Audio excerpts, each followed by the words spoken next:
My name is Rifaat Said. I am from a very beautiful city in Egypt named Mansoura. Mansoura means victorious. And I missed a lot of studying in the university.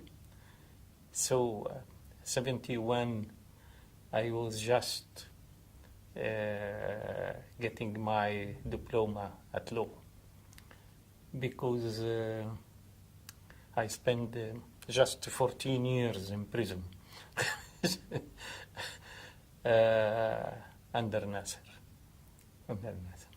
So when we had been released, I began to study again in the university and finished my diploma at law and got another diploma at economy and got a third one, and I was going in a challenge.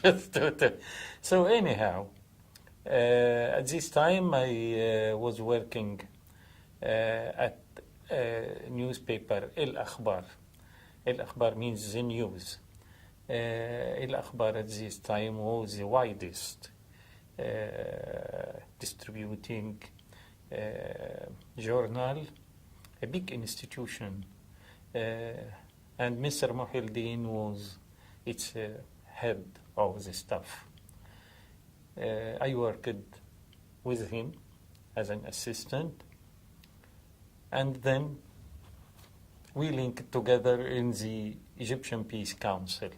He was the Secretary General of the Egyptian Peace Council, and I was not the Vice Secretary General. I was his assistant, just secretary for him, something like that.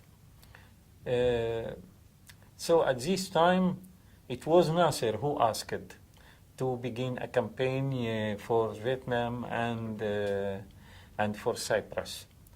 And we have a big campaign.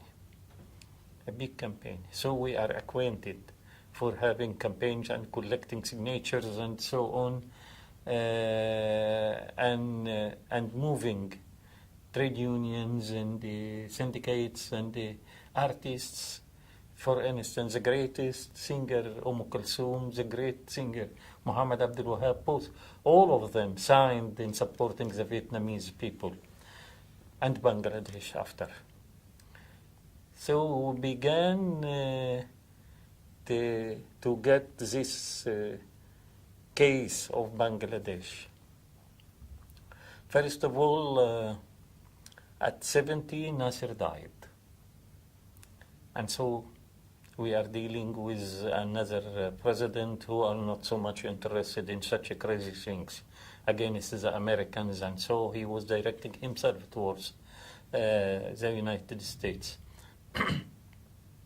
In the same time, he began to ask us to calm but we refused. We continued, and when began the campaign for Bangladesh, he was extremely furious. He don't want to lose his connection with Pakistan. And it seems that the Pakistanis at this time, I don't know, but it seems that they are extremely furious with these movements for Bangladesh. In spite of that, Mr. Mohildin, of course, we didn't want to sacrifice with him. So I began to work in this field. The very strange thing is that we collected about 30,000 signatures, and this was something great, because sometimes people said, "Where is Bangladesh?" We said it is near India, and it is near. But we discovered later that the word Bengal is an Arabic word. It shows the people whom are living in all this area, and even in all the books, they use it to so he is a Bengali, and he went to the Bengal earth, and so on. So we began to use this to raise the emotions of the people towards this people whom had been mentioned in all the history, while now they are suppressed and so on. So when we collected these signatures, first during this campaign, I had been arrested, and with 3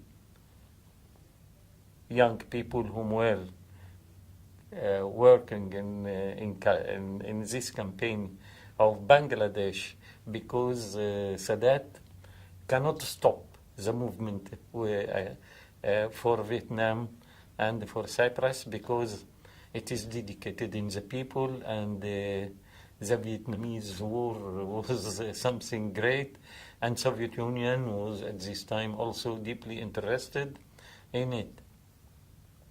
So, but he was annoyed with this Bangladesh. So they arrested me. And he knows very well that I am not too much interested by being arrested. He said, I know this man. He spent half of his age in prisons. What the meaning of sending him to, what the meaning of arresting him? Prevent him. And so, but they can't prevent me. So after collecting the signatures, we didn't know what to do with. So we have a high-level delegation and visited the office of United Nations representative in Cairo, and we accompanied, as I remember, the head of the journalist syndicate, and who was also member with us in the Egyptian Peace Council, and one famous singer, and so some personalities, high personalities, and met him and offered to him the signatures. And we said frankly, we don't know what to do with these signatures, and we trust you to raise it to the Secretary General of the United Nations. And the man was honest. He transferred it to the United Nations headquarters. And this means Sadat getting furious more and more. After the liberation, there was some celebration here in Dhaka. I led the delegation of the World Peace Council. So I was I come here. It was great. I think I had been asked to have a speech in an open air, about 100,000 persons collected in the street, and while having the speech became the rain. The people are continuing. It seems they are acquainted, but I am not. So I tried to finish it quickly. And but there was great celebrations. In one of the receptions, I met Mujibur Rahman. So he wants to know what's going on in Egypt, and why those Egyptians are supporting Bangladesh war. And so I sit with him 3 times. The first time just formal one, and I gave him some data about the situation in Egypt and so on. The next time was very significant, because he was interested deeply for how to have a progressive understanding for religions. So he asked me to sit with some Czechs in Bangladesh. Of course, at this time I was not so much understanding the thing, but it was amazing that they accepted anything I said because I am just coming from the country of Azhar. And we began. They asked tens of questions, and I used just logic to. After that, I returned to begin to study the history of Islam and Islamization and Islamists and progressive Muslims and renewing the way of thinking and those extremities which threw me for more than 30 years to fight against Muslim Brotherhood and so. Before I leave, he asked to see me again and asked me frankly about the situation of political parties in Church. At this time, there was no political parties. There was just Arab Socialist Union built by Nasser. So, built by Nasser and so worked good under Nasser.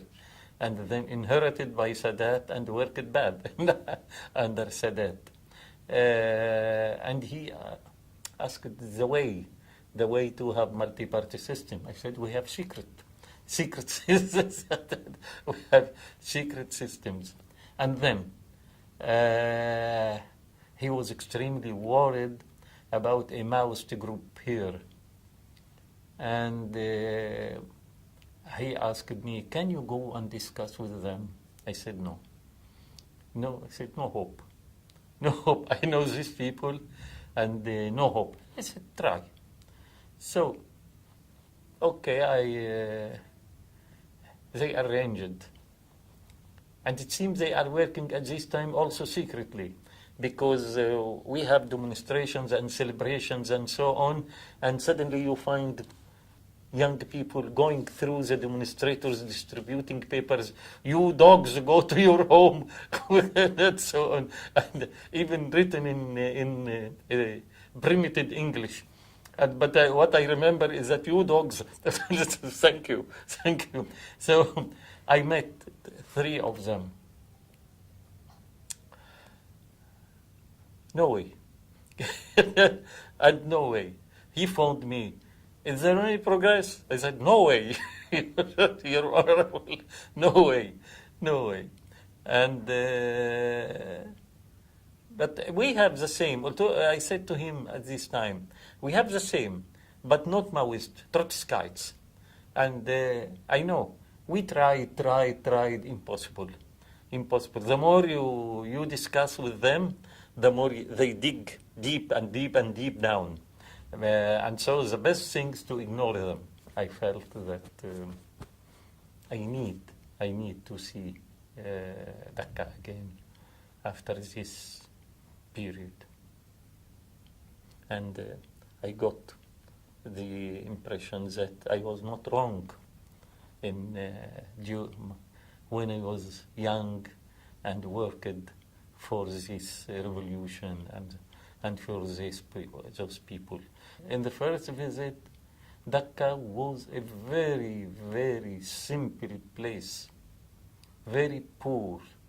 The difference between Dhaka at 71 and 2013 is great. It is not a change. It is something new.